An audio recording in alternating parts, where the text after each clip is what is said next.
everyone needs something to train for. And for us, the last few years, one of the staples has been our very own Strongmile. It's a 1 RM power clean, a 1 rep max bench press, and then followed by a 1,600 meter run at the track. We are here today to talk about the Strongmile story, how it got started, what it means to us, and why, if you're listening to this, I'd love to see you come and join us this year, March 28th, at the Glendale Athletics Track, Hunter, I don't even know what the technical name is, Hunter Sports Centre. Yes. Hunter Sports Centre. So we'd love to have you come along and be a part of what we think is a great opportunity to bring people together through fitness, health, and just community in general. Like, I think it's one of the staples that has been a really, really big piece that I've really enjoyed out of Strongmile the last few years. But let's get into what is Strongmile. Why did we start this thing, Nath? Strongmile is a belief builder. It's ours, and it's something that we wanted to create and have there for our members to have milestones in their journey, and ourselves as well.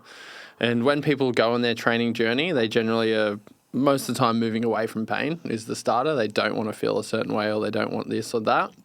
But what's really important is to have North Stars along the way and things that build belief, they stretch people, and they surpass expectations. And Strongmile is that for us. Milestones, if we're running on the Strongmile and mile analogy. Oh, yes, Milestones milestones, yes. Yeah. I always actually had this conversation with Claire. Bad dad puns. Not this, no. I wish I was a bit wittier. Claire would have picked up on this, actually. Absolutely. Just saying. Absolutely she would. She's quick as. So yeah, it's many things. Like, yes, it's a fitness event, and it's our I think fitness I've just event. made another event, milestones, and I'm just going to combine the mile and strongman with stones. You're on your own there, son. That'd be a very poorly, not much traction to that. Yes, I'm going to have to side-buy you because I know we're only got a short, punchy one to get through. I think the biggest thing, it's a belief builder. It is a North Star, and it is ours. And I feel like it's really us. It's us. And I know we touched on the last episode, we were talking about the growth of hybrid training and the high rocks and so on. That's in there. I did mention that I'm very biased towards like something shorter, faster. Like, that's where I'd much rather sit. And funnily enough, like right around the same time that high rocks was starting, I'm going to say before it really hit Australia, was when we first started Strongmile, which is not saying that we're trendsetters, but we're pushing towards that range of like, we're normally a little bit ahead of the curve. We're normally just not loud enough about it, I think, Jacob. Yeah, just not good looking enough, obviously, mate. We didn't run around shirtless and in like booty shorts or something like that. That would have got us over the line. Well, you know what's coming this year. Jimmy did say he was going to run in a mankini or something this year. We'll never be allowed at the track again. Yeah, we'll bar him from that. That won't happen. All right, let's jump in and tell the people the why. Yeah, so essentially, like, one of the big things that we've had, and we've talked about this on the pod before, is we've always had something to move towards in our training, and we wanted something that was exciting to us, that was part of sharing like our training journeys for ourselves. And like we obviously went through a period of powerlifting, a period of weightlifting. For ourselves, we both come out of like footy, where it was you were running, you were trying to be strong, fit, the whole deal. It wasn't just about one endeavor of fitness. And I think that's probably what maybe prevented us from completely fitting into any individual thing as we come along too, because we were never about what somebody else was doing. It was what we were after, what we were about. And then we were sort of trying to find something that's like, we didn't really fit into that CrossFit world for our members to come into because of the lack of desire for the kipping gymnastics. A lot of our members, we don't believe that weightlifting is in the squat, snatches and so on is the right fit for them. And even for us, we don't do that much of it ourselves now. So we wanted to come across something that was then the right fit for us to be able to train towards that we're excited about, but then also that we could bring our members on that journey for as well. And right around that time was the kickoff of our run club, or our attempted. I think you come along to the run club the first week and then bailed and left it with me for 3 months. Didn't you bust a calf or something like that in the first week and couldn't do it again? Oh, yeah. I remember now. I thought then, I was like, that sounds really bad. I wonder if something must have happened to me. Yeah, no. It's like, oh, yeah, we're starting this. We're here every weekend. Nath was not here for 3 months. Touch wood there. we were excited about like the running again, bringing that back into the realm. We've obviously always been about. I've always preferred a power clean over a full clean as well. Anyway, like our one weightlifting competition that we did intro wise, it was a bit of fun, but I reckon I nearly would have power cleaned the same that I cleaned anyway. And I think that's always been something that's like it's a bit simpler for the everyday person. We can typically teach most of our clients to power clean pretty well in a short period of time versus getting to a full clean takes a bit more time. And then bench press is just that iconic thing from like when you're 15 and it's how much do you bench, bro? Yeah, plates clanging and voice of Arnold in the background. But I think the things are they're very achievable. Like you don't have to be super able to do a power clean, and there might be some weightlifting purists to be like, you need to do this, and this, and then I'm just going to stop you there and just say, not all weightlifting has to be the sport of weightlifting. It can just be a skill development for the everyday person because they want to put their hands on a barbell and feel powerful.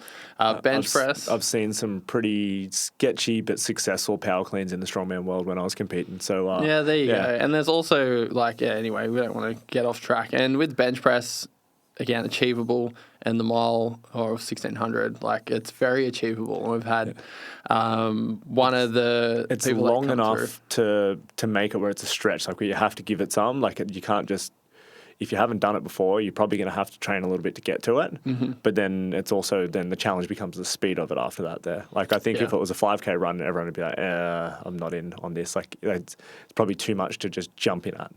Particularly for a race, 5K run in a race in that event would suck. Yeah, I think it's how it is perfect. Yeah. Could be biased, yes. But let's get back on track. Yeah. Yeah, so then, and I think you're alluding to, I'm assuming you're about to say about Simon, who was just out of a hip replacement, 12 weeks or so, I believe it was, maybe longer. Sam and Grace, I know you guys listened to this up from Tamworth. You guys can fill us in from the Home Strength team, how long Simon was after his hip replacement before he jumped onto Strongmile, and he just wanted to just do his best and have a crack, and he come on down and ripped right into it. And I think he actually pulled, I have a feeling he nearly power cleaned 100, or he might have actually power cleaned 100 too. This is the strength of being out west, mate. Yeah, that's some Tamworth water there. So essentially it's something that we felt that was very achievable and we could jump in on and then make it into something that's iconic. Like a lot of gyms have events in the gym itself, which like we've hosted our strongman comps and they're fun, they're great, but the really cool thing was being out on the track, being out doing something. Like a lot of us haven't been on a track since they were maybe at their athletics carnival in school. So it's kind of like getting out doing something you feel like you probably haven't done in a long time. It has a bit of excitement about it. Like you don't just go there just for shits and gigs. You go in there for something. It's normally like the carnival and kind of bringing back that sort of feeling to it. And I think that was a really exciting like layer to it to then go, all right, cool. Like it looked like a cool event to be at. Pending as long as it doesn't rain. Yes, but even then, I think it'd still be cool. Yeah. I've done Strength Wars a few years ago with bucketing down rain. It was one of the funnest comps I've ever done. Yeah. There's a photo of Maddie and Sarah laughing. I think they were doing snatches maybe or something and have ponchos on. I don't know. That comes to mind when you mention that. I remember snatching in the rain on this, and I know we're time pressed today, but literally my hand was like I had chalk on and my hand was sliding out in the transition in the catch. To the collar. Yeah, so it was like bang, transition, whoop, and it was just sliding along. I was like, this is sketchy. And I've dropped a snatch on the back of my head before, so I do know what that feels like, and I know it doesn't feel good. Absolutely.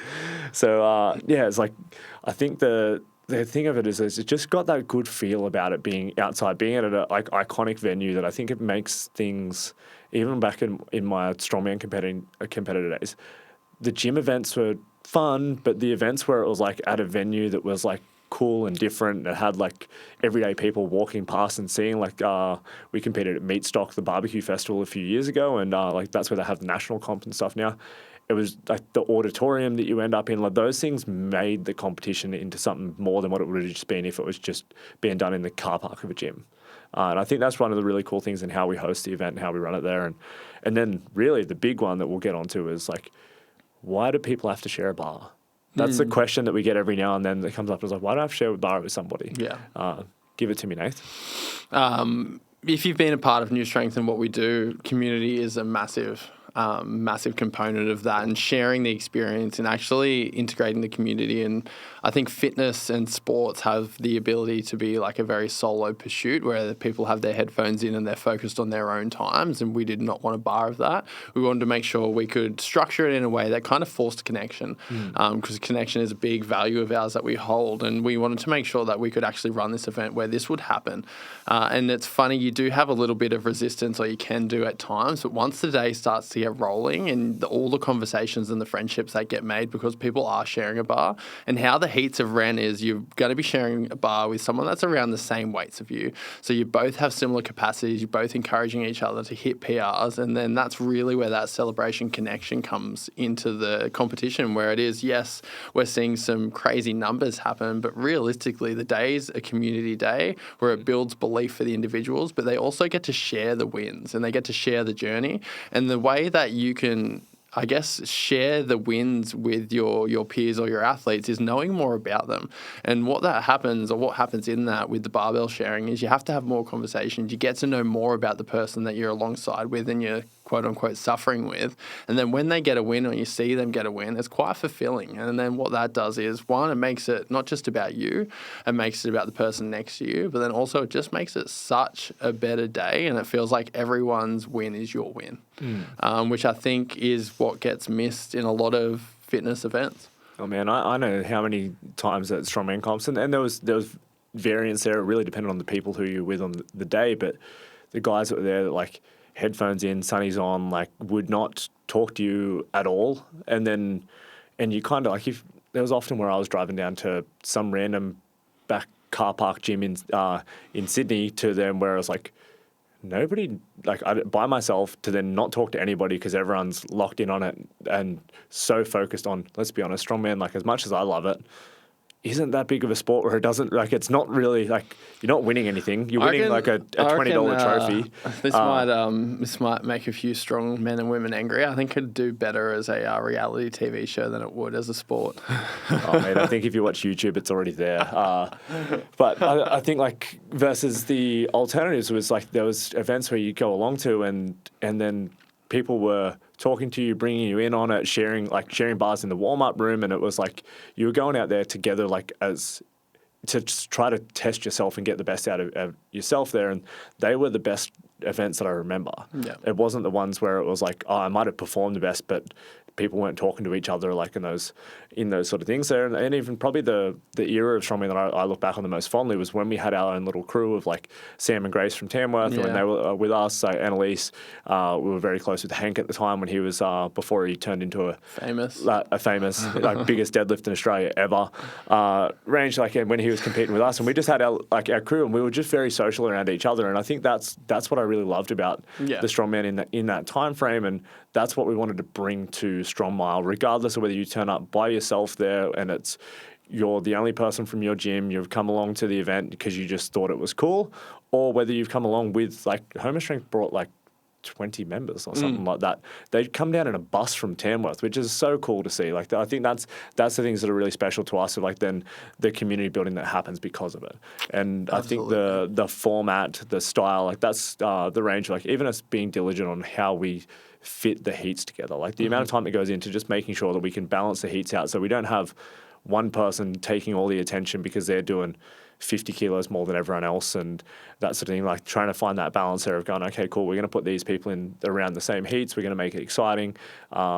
Yeah, I think it's I think something to highlight 100%, Jake, is if you've been in a very community-focused gym where it's not about how much weight's on the bar, it's the person hitting the milestone or breaking the self-limiting belief or whatever it may be. And I think that's really what gets highlighted in the competition. And if you've been in a gym and been lucky enough to be surrounded by that, if someone hits a PR, everyone stops and claps them and they celebrate it. They don't really give a shit what's on the barbell. It's that they got to a point that they didn't think was possible or have been striving to get towards. And I think that's what makes those heats so important, is because you'd know this, like the loudest cheers and the most the crowd gets around people is when it's a PR and we're on the mic telling everyone it's a PR and it wasn't the heaviest lift of the day. The biggest moment, I think, was seeing Simon run through that last straight. Like, yeah. And I can't remember what time it was, but he was one of the slowest runs. Like, obviously, like he's an older guy. He had a hip replacement, but he had like a crew of people. Like Nige made his way around like halfway through. He'd already finished his run and was like, I'm going back and running with Simon to get him over the line. And he was sitting there cheering him on, like yelling out. And then like you saw,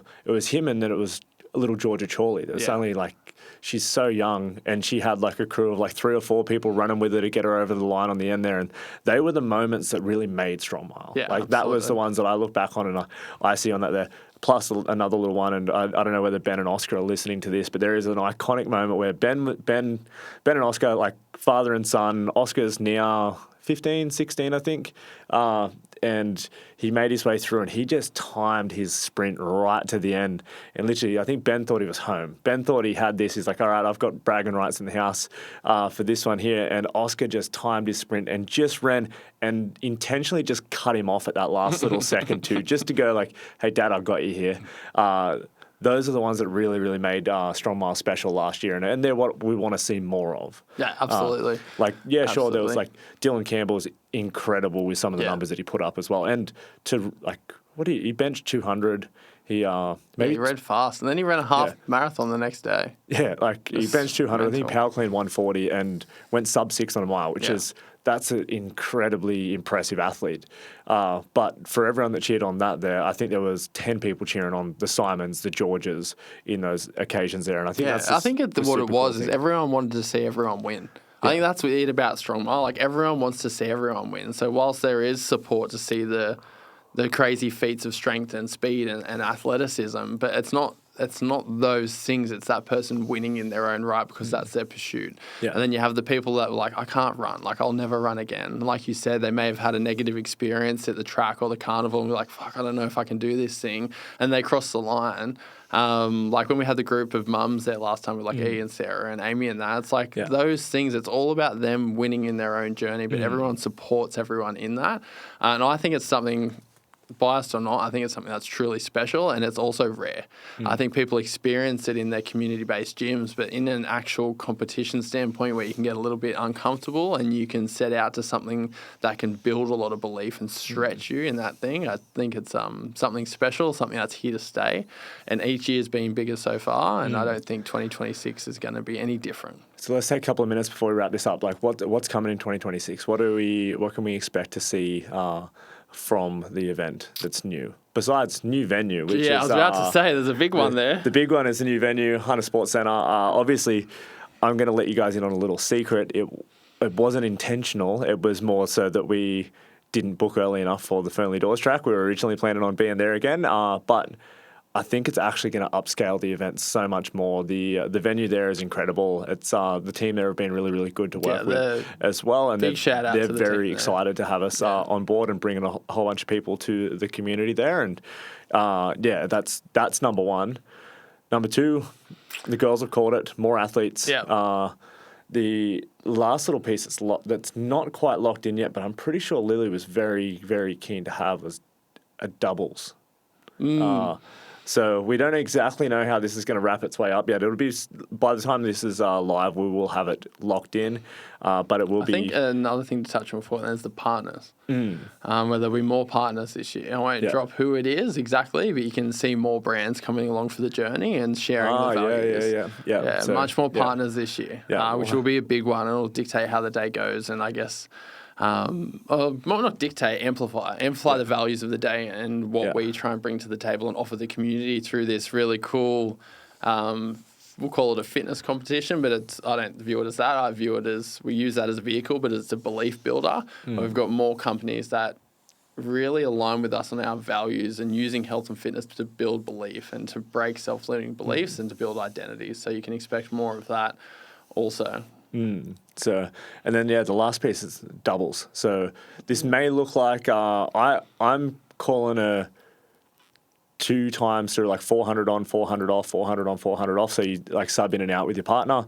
We're discussing whether it's then just a 800 and 800 there, but I'd really like to see the sprint all out on the first 400 and then try to back it up again on that second one after you've had a minute or so while your partner goes around. I reckon that's going to be all time of seeing some really heavy legs on that second effort coming around. So I think that's going to be a cool one too, because like you'll get to share your bar with your partner through there. You're both going to go for your max clean and then your max bench, and then to go that like relay mile, I think is a really, really cool little spin. And particularly if you're maybe unsure about wanting to go that whole run by yourself. If you think the lifting's fun, you're into that side of stuff, and the running you're not sure on, like if you're only going to get in that track twice, it's quite reasonable. I think it's a good little entry level opportunity. If you're maybe not willing to go that whole thing this year, or you need to get comfortable, then that doubles is going to be a great opportunity to get a taste for Strongmile, get to be all about it without having to go into the full event just yet. So anything else you want to drop on a Strongmile before we wrap this one up, Nath? No, just make sure that you're following us at Newstrength HQ to get all the updates there, and we'll drop some teasers as we go and feed that out. But I think keeping some cards up our sleeve and keep the anticipation high. But we'll have some early bird tickets and whatnot go on sale soon enough. When you guys hear this, actually, you won't be far from there. Yeah, I'm calling. I reckon it'll probably be the Friday after this drops. Yeah, okay. Yeah, so I'll Friday. just encourage everyone to be quick because it'll go to our members. They lasted 3 days, I think. Last time. Like our members first, and then obviously we want to look after a few key people that were there from the start and have really got behind it and support us. And then after that, it'll kick on. Awesome. I'm excited. So I'm excited. If you guys have listened in and you want to find out about coming along and joining us at Strongmile, it's going to be March 28th at the Hunter Sports Centre at Glendale there. But shoot us a message at Newstrength HQ, and then we can get you on that early bird list as well to make sure that you get to grab your ticket before it goes out and before they sell out. So that's it for us today, and we'll see you guys next week on the pod.